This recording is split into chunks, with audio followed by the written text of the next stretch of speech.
جالي كومنت من ربع ساعه 10 دقايق كده، واحد بيقول لي يا ابني ايه التفاهه اللي انت بتتكلم فيها دي؟ ايه يا ابني التفاهه دي؟ اهلي ايه وزمالك ايه وقرف ايه؟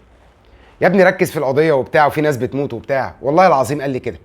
الراجل ده يا جماعه انا ما اعرفوش والله، وعشان انا ما اعرفوش انا طالع ارد عليه واقول له والله العظيم عندك حق، عندك حق في كل. معلش بقى احنا لسه ايه بنسخن مع بعض كده.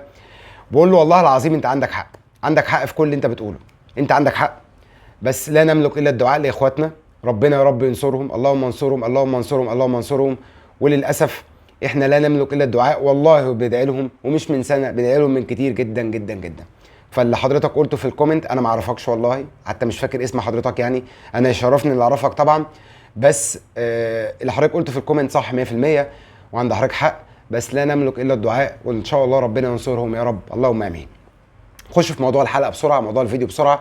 حابب جدا اشكر كل الناس اللي بتعمل لي لايك وبتعمل لي سبسكرايب وفي القناه يعني، و بتتفرج. انا مبسوط. انا يا جماعه بادئ من زمان جدا، بس مفيش اي سبب يخليني اقول لكم ان انا ما عنديش متابعين كتير، الا غير ان انا كسلان او كنت بكسل. بس ان شاء الله المره دي مفيش كسل باذن الله، وربنا يقوينا جميعا. نقطتين بسرعه جدا. اول حاجه يا جماعه، بلاش الهجوم على محمد صلاح. محمد صلاح لو كان بيلعب في الاهلي او كان بيلعب في الزمالك ما كنتوش هتهاجموه الهجوم ده، عشان اعتذر عن السفر مع حسام حسن لموريتانيا. عايز تبقى محايد، تجرد، اطلع بره الموضوع وفكر وبص في الموضوع من بره. فكر، شوف، احكم وانت شايف الموضوع من بره. محمد صلاح لو بيلعب في الاهلي او بيلعب في الزمالك وعنده ما يمنعه من اللعب على نجيل صناعي على ترتام، كنت انت اول واحد كاهلاوي ولا زملكاوي تقول له باشا ما تسافرش. ولو ما سافرش مع حسام حسن كنت انت هتبقى من اسعد الناس في الدنيا، وهتبقى مؤيد للقرار. ليه؟ عشان هو بيلعب في الاهلي او بيلعب في الزمالك. لكن لما اجي اقول لك ان محمد صلاح وهو من هو، له ما له عليه وما عليه، انا بالنسبه لي ما بحبوش قوي يعني، عشان بس الناس اللي تعرفني تعرف ان انا مش متيم خالص بمحمد صلاح. انا كنت بحبه، بس مع اختلافي معاه في وجهات النظر او في المواقف الفتره الاخيره كتير قوي، حاجات كتير قوي كان بيخرف فيها من وجهه نظري هي ملهاش علاقه بالكوره، ما بقتش احبه. كان بقى عادي بالنسبه لي، بس انا بدافع عن الحق من وجهه نظري. لو ده لعيب في الاهلي كنت هدافع عنه، لو لعيب في الزمالك كنت هدافع عنه. وشفنا امثله كتيره جدا جدا لعيبه في الاهلي او الزمالك عندها ما يمنعها من اللعب على نجيل صناعي او ترتام، وانت اول واحد كاهلاوي وزملكاوي بتقول له باشا ستي، خليك ما تسافرش.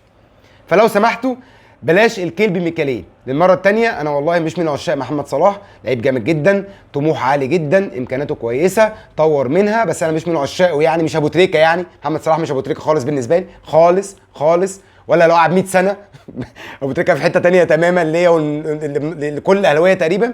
بس بدافع عن الحق. فيا جماعه على الهادي، ده اول حاجه. تاني حاجه، فين الصفقات يا خطيب؟ بصوا يا جماعه، لو بصيت بسرعه جدا كده على سكواد النادي الاهلي واخترت التشكيل الاساسي، هيلعب بكره، هيلعب بعد شهر، الله اعلم، يلعب بعد سنه، بالوضع اللي انت فيه ده هتختار الاتي ده من وجهه نظري. ها، مصطفى شوبير يلعب اساسي، المساكين رامي ربيعه وياسر ابراهيم، عندك عمر كمال عبد الواحد ناحيه اليمين، وعندك يحيى عطيه الله لحد ما يرجع علي معلول ناحيه الشمال. عندك نص الملعب هيلعب اساسي مروان عطيه، ممكن اكرم توفيق، ممكن نبيل كوكا. ده وده، ده ينفع وده ينفع، ما حدش يقول لي ندفت خالص، ما حدش يقول لي ندفت خالص خالص. عمرو السوليه خلاص، الراجل في نهايه الرحله العظيمه اللي عملها كرويا، ما اقدرش اعتمد عليه 90 دقيقه. ده مركز 6 و8. طب تعالى بص على مركز 10 بقى، قفشه وامام عاشور. هل بذمتك ودينك تقدر تعتمد وتحط في بطنك بطيخه صيفي من امام عاشور او قفشه؟ طب اللي يلعب اساسي فيه مين من وجهه نظري المتواضعه على راي الكابتن مدحت شلبي؟ يلعب قفشه على امام عاشور. مش ده امام خالص يا جماعه، يقعد دكه لحد ما يفوق. ناحيه اليمين تلعب رضا سليم او حسين الشحات، ناحيه الشمال تلعب رضا سليم او حسين الشحات، قدام تلعب باسامه ابو علي. بصوا يا جماعه، شاكب راكب كده على بلاطه، هو ده التشكيل الاساسي اللي المفروض يلعب. ولو انت بصيت على الدكه مش هتلاقي، والله العظيم ما هتلاقي. يعني يخدعك من يقول، يخدعك من يقول ان سكواد الاهلي اقوى من سكواد اي فرقه تانية، او اقوى من سكواد الزمالك، او اقوى من سكواد بيراميدز. دي اسمها خدعه عشان ننيمك.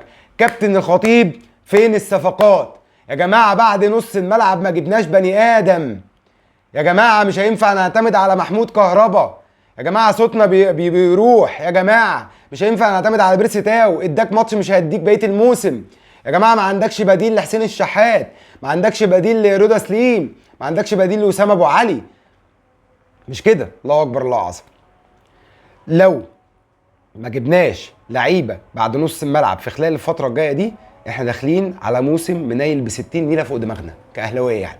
ارجوكوا يا جماعه، ارجوكوا، ده مش هجوم على مجلس الاداره، ده مش هجوم للمره الثانيه على مجلس الاداره، ده مش هجوم للمره الثالثه على مجلس الاداره. احنا هنا دورنا نطلع اللي جوه الناس، او نطلع اللي جوايا على الاقل. لو سمحتوا عايزين تدعيمتين 3 تدعيمات كده بعد نص الملعب، لعيبه تقيله لو سمحتوا.